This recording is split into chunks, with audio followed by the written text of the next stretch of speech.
what was clear to me was that once I allowed them to speak, which means not interruptions, absolutely no interruptions, they felt safe. And I had some pretty amazing stories people shared.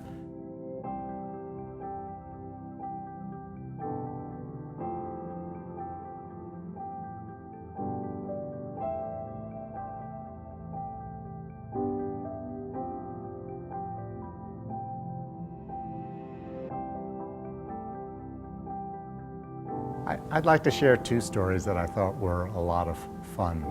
I was, I believe, in South Dakota, small little town, met a person probably in her early 40s, and we were talking about the Affordable Care Act, and she shared with me what I thought was one of the best quotes of the summer. Well, if they didn't just call it Obamacare, maybe people would like it, which it took me a second or two to actually capture that, but of course what it said to me was that the anti-Affordable Care Act marketing folks did a magnificent job.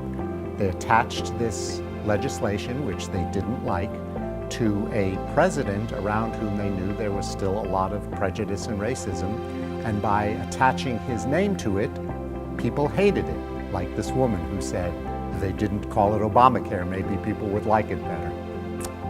Okay, and of course I didn't correct her that it's not called Obamacare, it's actually the Affordable Care Act, but that was the point of the trip.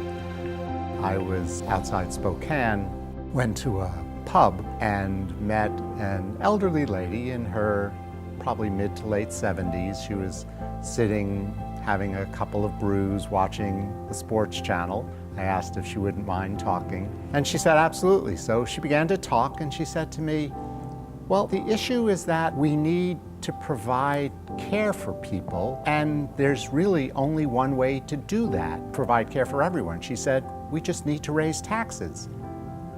She said, health care is a right. And I said, oh, that's interesting to hear. I've been 3,000 miles and no one has ever said that to me. So how do we go about that then? She says, well, that's easy. All you gotta do is raise taxes and they won't do it. So I thought that she captured the essence of not necessarily the Affordable Care Act, but certainly a single payer system very well. She, after 3,000 miles, captured what was something very important to me, that health care is a right. And we need to figure out how to bring it to